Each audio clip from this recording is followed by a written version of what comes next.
Jadi sebenarnya alam semesta ini sebenar-benarnya gelap. Dan sebenarnya menjadi terang itu dikarenakan dicahayai oleh cahaya Allah.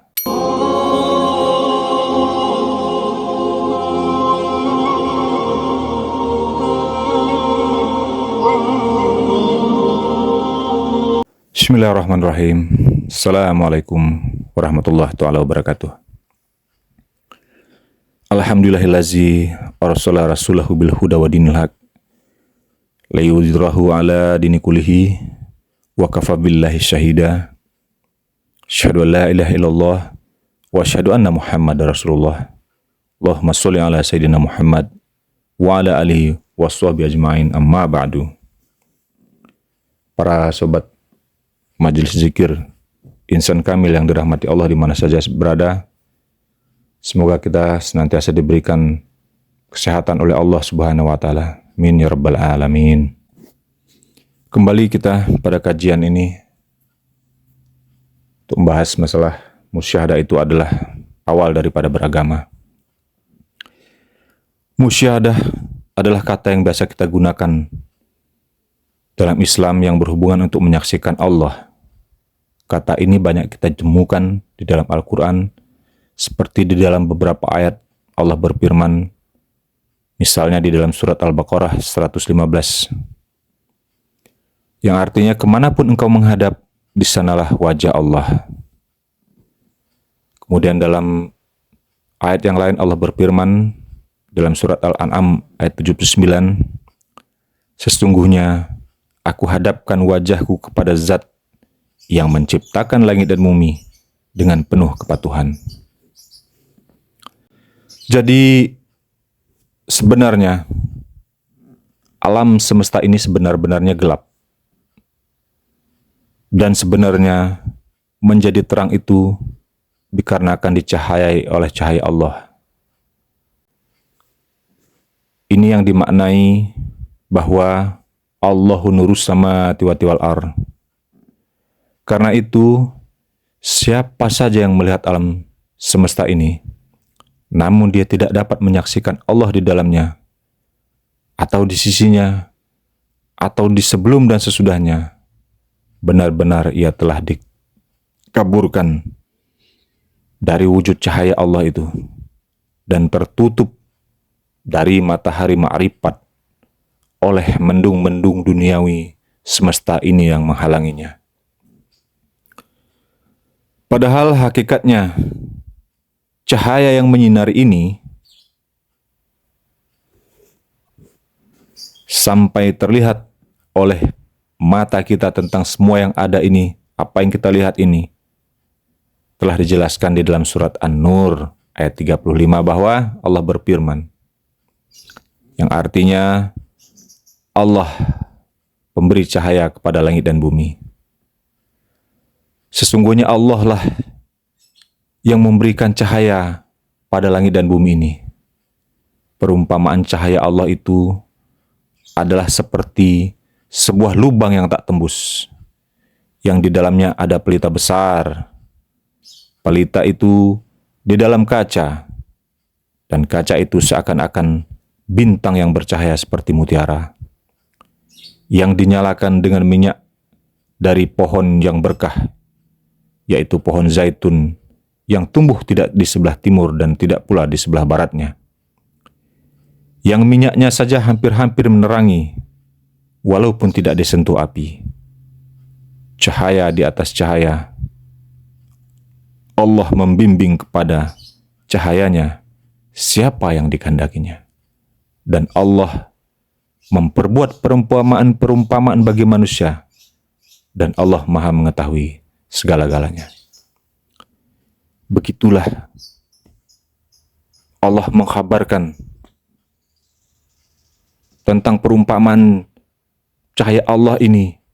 Sesungguhnya Allah lah yang menerangi semua yang nampak ini. Sindiran Allah inilah yang perlu kita kupas, yang perlu kita kaji dan perlu kita dalamin. Apa makna yang sesungguhnya ini?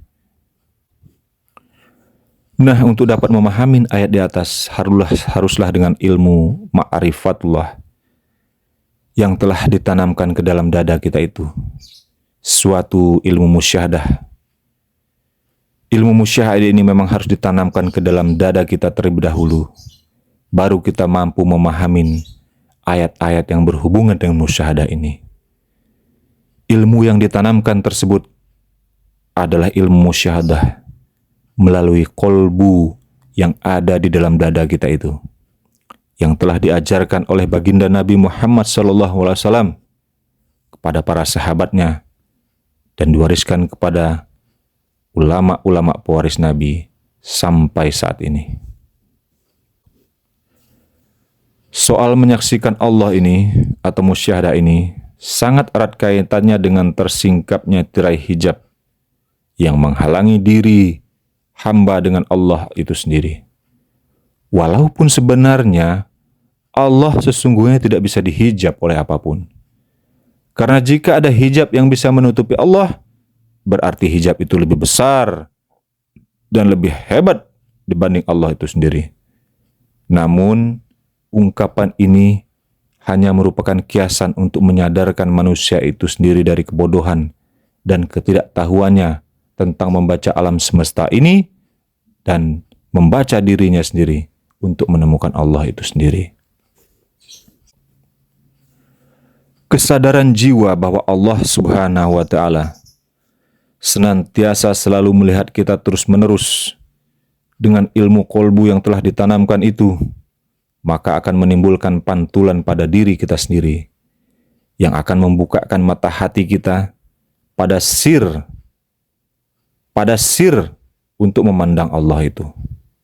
Kesadaran memandang Allah kemudian mengekspresikan sebuah pengalaman demi pengalaman yang berbeda antar para penempuh jalan rohani itu.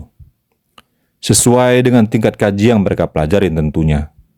Atau dikatakan istilah haliyah ruhaniyah ya. Kondisi ruhani masing-masing para penempuh jalan rohani itu. Ada yang memang mendapatkan kesadaran tentang hakikat Allah itu dalam pandangan tingkat kaji af'alullah misalnya. Atau pada kaji asma Allah, sifat Allah. Dan bahkan ada yang sampai kepada kaji pada zat Allah itu sendiri. Lalu kemudian setelah sampai kepada zat Allah itu, turun kembali untuk melihat sifat-sifat, kemudian asma'nya, lalu melalui alam semesta makhluknya dan makhluknya, semua makhluknya, untuk mengamalkan kebaikan-kebaikan di alam dunia ini. Oleh karena itu, sahabat Nabi Imam Ali karamallahu wajah berkata, "Aku tidak menyembah Tuhan yang tidak aku lihat." Begitu juga sahabat Nabi Abu Bakar As-Siddiq radhiyallahu anhu berkata, "Aku melihat Tuhanku dengan mata Tuhanku."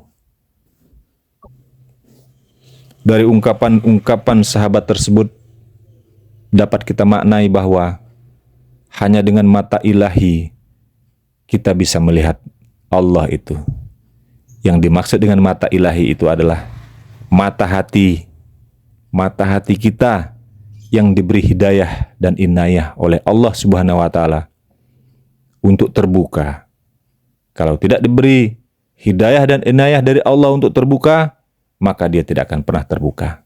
Sehingga kita mampu untuk bermusyahadah kepada Allah itu ketika sudah diberikan hidayah dan inayah untuk terbukanya mata hati itu oleh Allah Subhanahu wa Ta'ala.